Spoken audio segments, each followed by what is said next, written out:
I want to say welcome to the Keys and Innovations Club, the show where we talk everything about business and where we give you a seat at the table. I'm Keelani Hall, and today we are discussing the awkward moments that happen at networking events, but I'm going to tell you how to capitalize on them. And so I'll be giving you keys throughout the entire episode, so make sure you listen all the way through.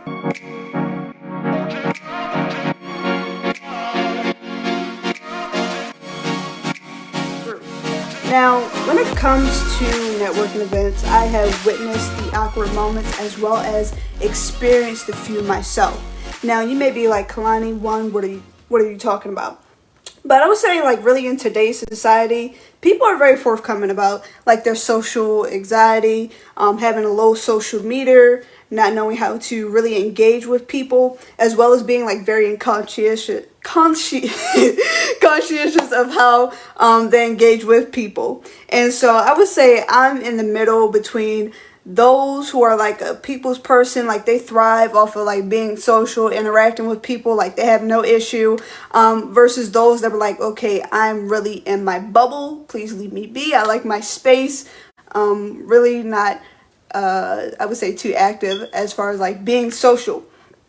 Now, I'm really here to like help those that feel like, hey, I just want to stay in my bubble, when they're trying to navigate networking events, engaging with people because it may feel awkward or this is new to me, I don't know what I'm doing, as well as those that may fall into the category of ambiverts as well as extroverts. And so I'm really going to teach you on how to maximize those moments and make the most out of them. And because when it comes to networking events, sometimes it's easier said than done. You know how to pitch yourself. You know that you're going there to like meet people. But one, how do you meet people? How do you engage with them? How do you talk with people? And so when it comes to, I would say, those awkward moments, one of the things that I witness with people is one, when the awkward moment happens, one, they either freeze or they don't know what to do with it. So they pause and like, hey, I don't know, like you can see it in the body language, but it's like, where do I go from here?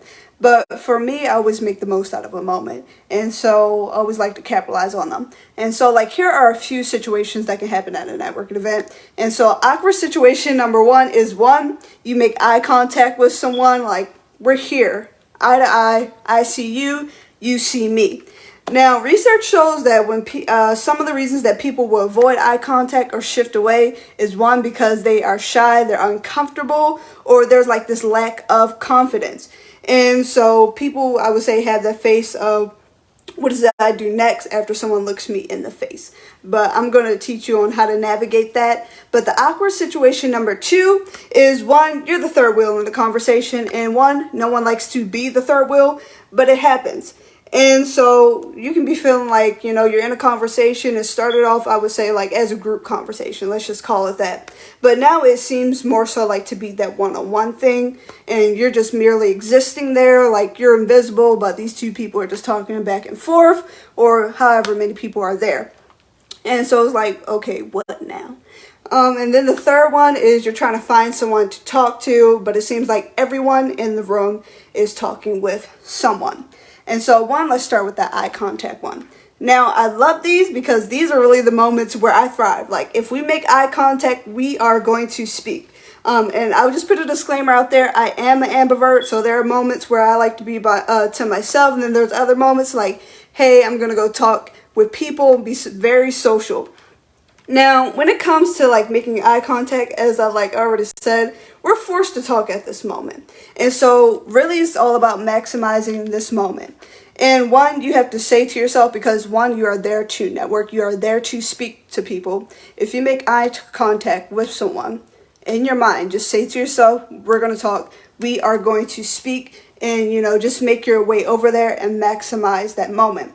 And so with me, one of the ways I do this, potentially, you can even do this for yourself, is one, I maximize my personality. And so I'm going to tell you really how I do that. And so for people that meet me, or people that have conversations with, people that I'm in relationship with, they will tell you, one, I can be prim, I can be proper, I'm very bubbly, and I have like this welcoming personality about myself. And so what I do, if someone makes eye contact with me, I head over there. And what I'll do is I'll just say, pardon to interrupt. My name is Keelani Hall. And if they're speaking with people, I'll just say, excuse me, sorry to like interrupt your conversation, and make sure I shake their hand and introduce myself to them. And from there, either what I do is I'll begin to tell the person about myself, or I'll try to find myself somewhere in the conversation.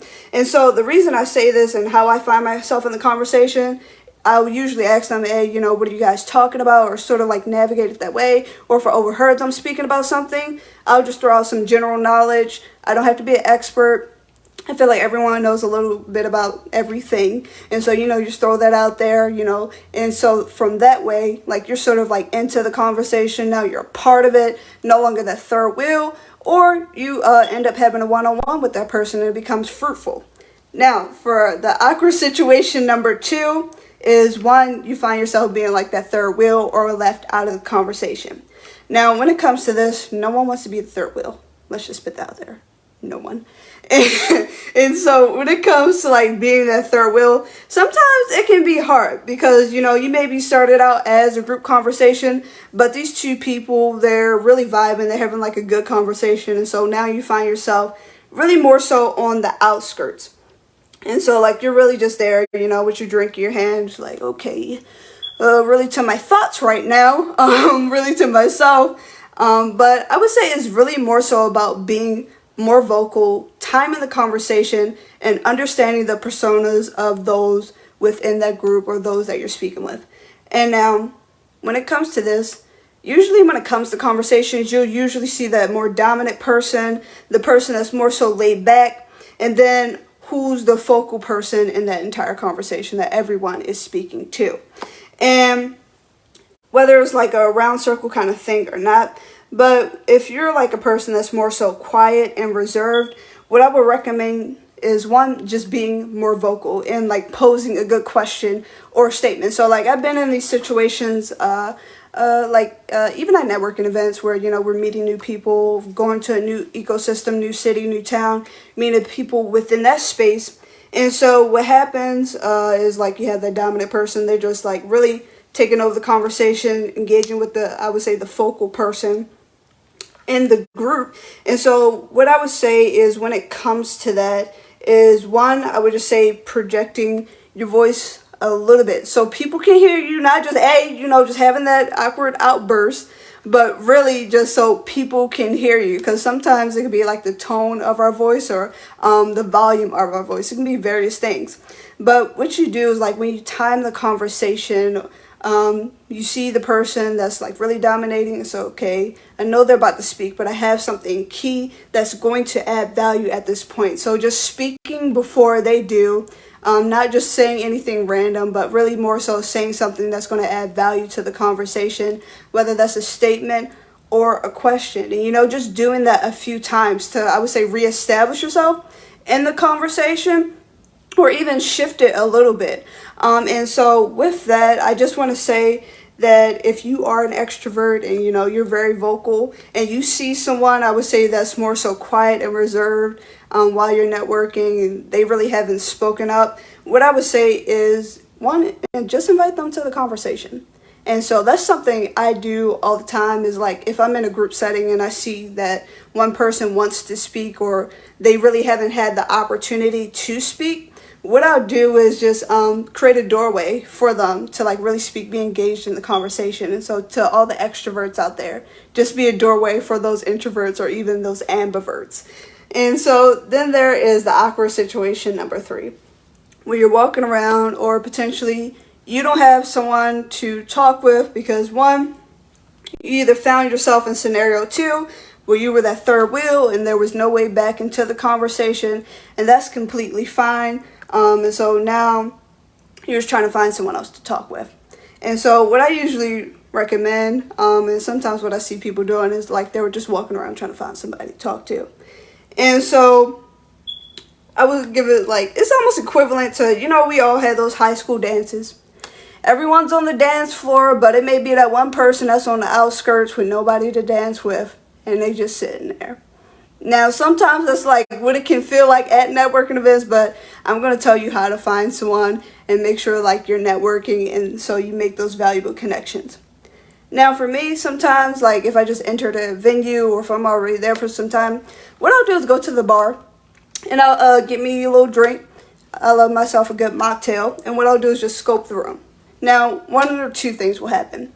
Either I'll meet someone at the bar that's ordering a drink or that's already sitting there, just open a conversation with them, or I will see someone that's just like me at the venue, no one's speaking to, and they potentially have the same feelings that I do, same position, like, dang, I don't see anyone to speak with, or because everyone else is talking, everyone else is immersed in conversations, and I don't really know where to find myself. And so what I'll do is go walk over to that person, really start up a conversation, and one of the ways I do that is sometimes I will crack a joke. And so when it comes to like cracking a joke, one, this will like really like I would say alleviate any tension or any anxiety or even like that awkward feeling that some people may have, and just like let their guard down. And so that way, not only will they one be engaged like not only with me, but even for the rest of the night, that they'll find themselves immersed into the event, you know, really get those wheels moving, go engage with other people. But it's also another opportunity for me to learn about them as well as them to learn about me, and hopefully we make a future connection. And so when it comes to that, that's all I have for today. But what I want you to do is make sure you subscribe to the Keys to Innovations Club if you haven't already. But before you go, make sure you show some love to your favorite podcast and to leave a review. And I just want to say thank you for listening to the Keys to Innovations Club. And I just want to let you know before you go is, one, you are phenomenal. And so I want you to go out there and show the world what you're all about and let them know about you. And also stay tuned even for our next episode, where I'm going to discuss things further: networking, being in rooms, capitalizing the moment, and making the most of it. And I just want to say thank you and have a good one.